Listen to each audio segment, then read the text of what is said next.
दम में आप सभी दर्शकों का बहुत बहुत स्वागत है। मैं हूं आपके साथ निधि वासंदानी। बताएंगे आपको 10 में है दम में बड़ी देश और दुनिया की असरदार खबरों के बारे में। तो सबसे पहले बात होगी बगदादी गैंग की वजह से इमरान खान की आखिर क्यों नींद उड़ी हुई है, आखिर क्यों पाकिस्तान में खलबली मची है। वहीं दूसरी बड़ी खबर की बात होगी 10 में है दम में, क्या है तिलमिलाए तालिबान की नई धमकी और मान्यता पर क्या बोला है अमेरिका। वहीं तीसरी बड़ी खबर आज की 10 में दम की, अब पाकिस्तान ने भी तालिबान की राह पकड़ ली है, कैसे बताएंगे आपको। तो सबसे पहले बात करते हैं 10 में है दम की और आपको बता दें कि आतंकियों का साथ देना कैसे भारी पड़ रहा है इमरान खान को, क्योंकि इमरान खान के लिए मुसीबत ऐसी बड़ी है कि एक नया दुश्मन पाकिस्तान का खड़ा हो चुका है और इस नए दुश्मन ने पाकिस्तान को बर्बाद करने की कैसे कसम खाई है, कैसे सिरदर्दी बढ़ गई है इमरान खान की, देखिए इस रिपोर्ट।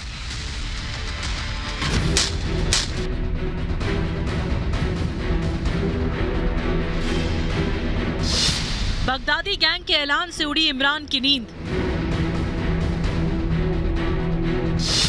आईएसआईएस ने ली पाकिस्तान को मिटाने की कसम। आईएसआईएस के ने दी इमरान को खुली चुनौती।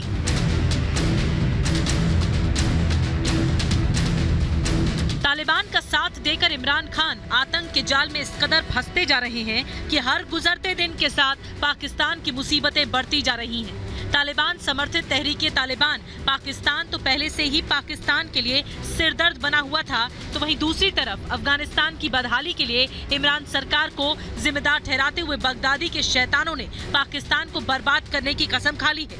आईएसआईएस खुरासान ने नियाजी खान को खुली चुनौती देते हुए कहा है कि पड़ोसी मुल्क हमारा अगला लक्ष्य है। अफगानिस्तान की बदहाली के लिए पाकिस्तान जिम्मेदार है, पाकिस्तान को बर्बाद कर देंगे। आगे हम आपको बताएंगे कि पाकिस्तान को क्यों बर्बाद करना चाहता है आईएसआईएस के, लेकिन उससे पहले समझिए आईएसआईएस के की कसम से इस्लामाबाद में खलबली क्यों मची है। दरअसल आईएसआईएस के अफगानिस्तान में मौजूद आतंकी संगठनों में सबसे खतरनाक और हिंसक माना जाता है, जो अफगानिस्तान और पाकिस्तान में सक्रिय है। ज्यादातर फिदाइन हमलों को अंजाम देता है। पाकिस्तानी तालिबानी ग्रुप के असंतुष्ट आतंकियों को मिलाकर इसका आतंकी संगठन का गठन हुआ है। तालिबान के आने से पाकिस्तान में आतंकी वारदातों की संख्या लगातार बढ़ती जा रही है और आईएसआईएस के की चुनौती दुनिया के इस खतरनाक आतंकी संगठन में ज्यादातर तो वो आतंकी हैं जो पाकिस्तान को अपना कट्टर दुश्मन मानते हैं। अब जरा समझिए पाकिस्तान का दुश्मन क्यों बन गया है आईएसआईएस के। इसको समझने के लिए तालिबान और आईएसआईएस खुरासान के संबंधों को समझिए। आईएसआईएस खुरासान और तालिबान की दुश्मनी काफी पुरानी है। तालिबान राज आने के बाद अफगानिस्तान के अलग अलग इलाकों में कई आतंकी हमलों को अंजाम देकर अपनी ताकत का एहसास करवा चुका है। अब आईएसआईएस के की नजर तालिबान के यार पाकिस्तान पर पड़ चुकी है। इमरान खान से दुश्मनी की पहली वजह है तालिबान और पाकिस्तान की दोस्ती। दुश्मनी की दूसरी वजह है शरिया कानून लागू होने में हो रही देरी। तीसरी वजह है अफगानिस्तान आईएसआईएस के आतंकियों के पीछे हो रही कार्रवाई। आईएसआईएस के अफगानिस्तान में कट्टर शरिया कानून लागू करवाना चाहता है, लेकिन सत्ता में आने के बाद तालिबान अपनी पुरानी छवि से पीछा छुड़ाने में लग गया है। दुनिया को विश्वास दिलाने में लग गया है कि वो पहले जैसा कट्टर नहीं है। माना जा रहा है कि इस बदलाव के पीछे पाकिस्तान है, जो आईएसआईएस के को हजम नहीं हो रहा है और उसने पाकिस्तान को पूरी तरह से मिटाने की कसम खा ली है। Bureau report, Republic Bharat. वहीं आगे बढ़ेंगे। तालिबानी आतंक के 3 महीने हो चुके हैं, लेकिन अब भी कई देशों के दर दर की ठोकरें खा रहा है तालिबान मान्यता को लेकर, और मान्यता न मिलती देख तालिबान की तिलमिलाहट, बौखलाहट बढ़ती जा रही है। वो अपने लोगों पर गुस्सा निकाल रहा है, लेकिन अब कैसे नई धमकी तालिबान की सामने आ चुकी है और क्या बोला है अमेरिका तालिबानी मान्यता को लेकर, देखिए इस रिपोर्ट।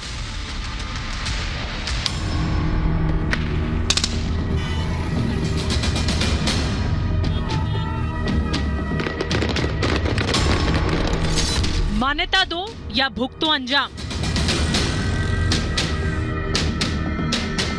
आतंकी आका ने अमेरिका को दी चेतावनी। मान्यता पाने के लिए तड़प रहा है तालिबान।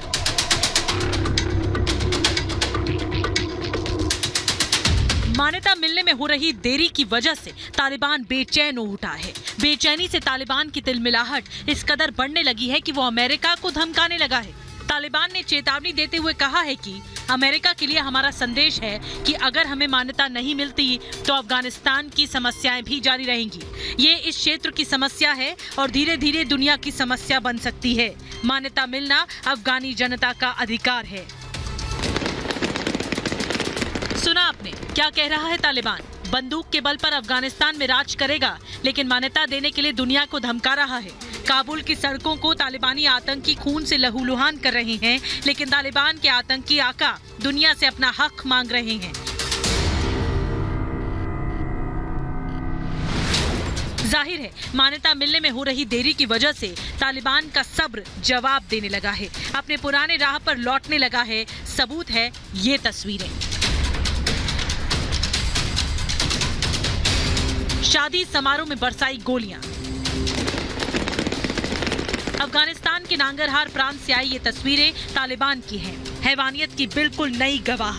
शादी समारोह के दौरान तालिबानी आतंकियों ने फायरिंग शुरू कर दी है, जिसमें कई लोग मारे गए। तालिबान के राज में संगीत सुनना या अपनी पसंद के कपड़े पहनना भी प्रतिबंधित है। शादी में शामिल लोगों ने इसी नियम का उल्लंघन किया था।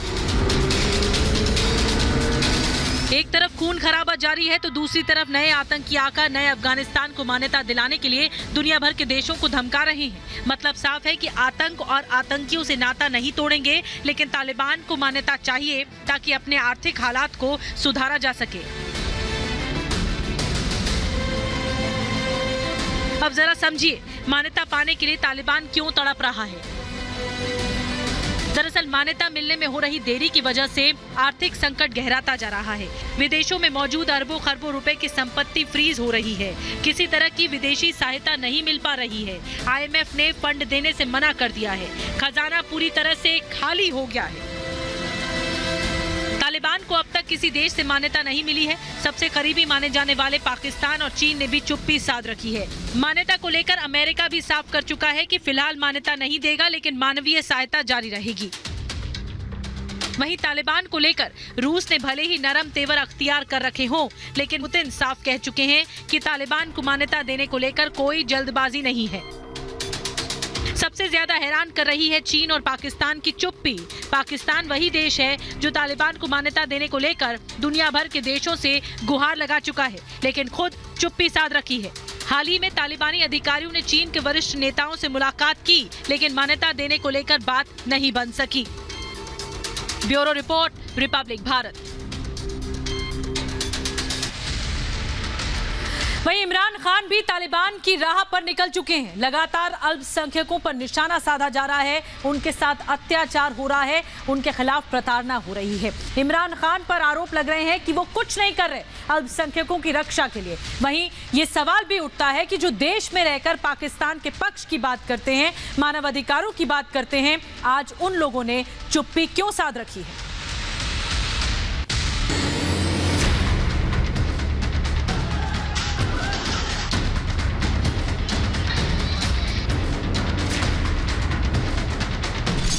मंदिर पर प्रहार, अल्पसंख्यकों पर अत्याचार।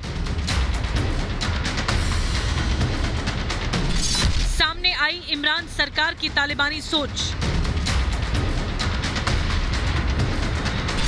पाकिस्तान में हिंदू आस्था पर फिर प्रहार।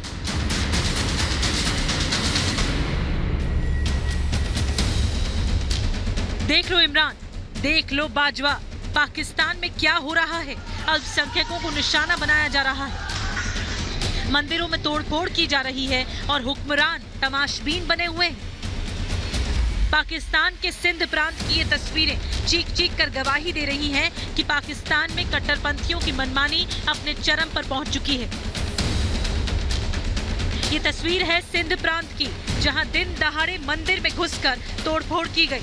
बहुसंख्यक समुदाय के लोगों ने सिंध प्रांत के इस मंदिर में मूर्तियों के आभूषणों को भी नहीं छोड़ा। रिपोर्ट के मुताबिक सिंध प्रांत के एक शिव मंदिर में अज्ञात लोगों ने हमला किया। हमलावरों ने मंदिर में तोड़फोड़ की, देवी देवताओं के गले में पहने हुए चांदी के आभूषणों को लेकर फरार हो गए।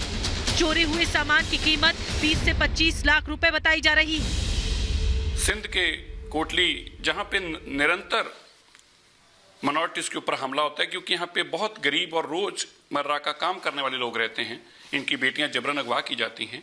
यहाँ पे एक मंदिर में तोड़फोड़ की गई। ये एक ऐतिहासिक मंदिर था जिसका तोड़फोड़ करके और उसकी फिर वीडियो और फोटो डाली गई और ये कहा गया कि ये पाकिस्तान के हिंदुओं को दिवाली का तोहफा है। ये बहुत ही दुखदाई है। मैं इसकी कड़े शब्दों में जहां निंदा करता हूं।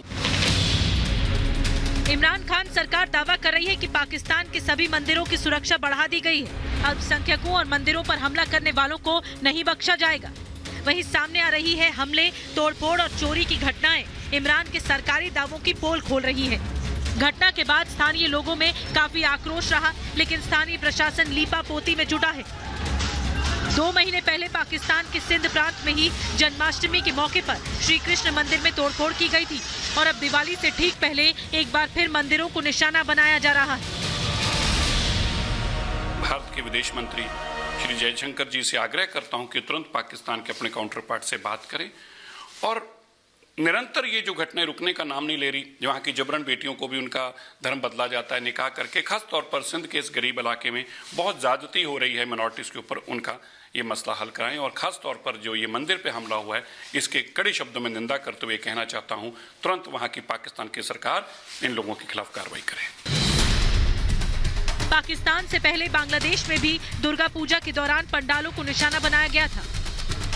वहीं अफगानिस्तान में भी तालिबान के राज में अल्पसंख्यक हिंदू और सिखों पर अत्याचार हो रहे हैं। मोदी सरकार ने इन्हीं प्रताड़ित अल्पसंख्यकों को न्याय दिलाने के लिए CAA कानून पारित करवाया था, लेकिन तब CAA के विरोध में आंदोलन जीवियों ने देश भर में भ्रम फैलाया था। आज पड़ोसी मुल्कों में खुलेआम अल्पसंख्यकों को निशाना बनाया जा रहा है, लेकिन अब CAA विरोधी गैंग खामोश क्यों है?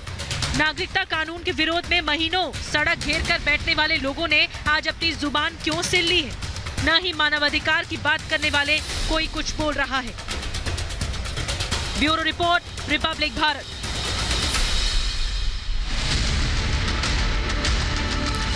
बात भारत की खबर की करें तो एक बड़ी खबर आज रही कि कहां है परमबीर सिंह। मुंबई के पूर्व पुलिस कमिश्नर परमबीर सिंह का कोई पता नहीं लग पा रहा है। कई समन जारी किए जा चुके हैं, लेकिन फिर भी परमबीर सिंह जांच में सहयोग नहीं कर रहे। जांच एजेंसियों को उनकी तलाश है। कांग्रेस नेता संजय निरुपम ने कई संगीन आरोप परमबीर सिंह के खिलाफ लगा दिए और उन्होंने दावा किया है कि वो विदेश भाग चुके हैं।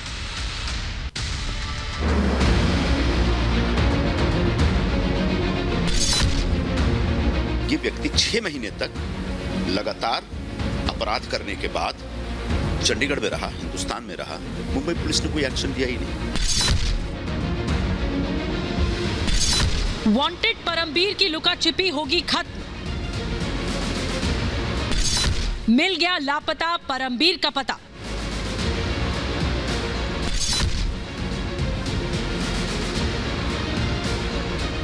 अपने गुनाहों को छिपाने के लिए मुंबई के पूर्व पुलिस कमिश्नर परमबीर सिंह लुका छिपी का खेल खेल रहा है। खुद को बचाने के लिए हर हथकंडा अपनाया जा रहा है, लेकिन जल्द ही उसके करतूतों का हिसाब होगा। महीनों से गायब परमबीर सिंह का अब तक कुछ पता नहीं। कई समन जारी हुए, लेकिन एक में भी पेश नहीं हुए। क्या परमबीर भारत में है या फिर विदेश भाग चुका है? इसी सवाल को लेकर कांग्रेस नेता संजय निरुपम ने परमबीर के खिलाफ मोर्चा खोल दिया है।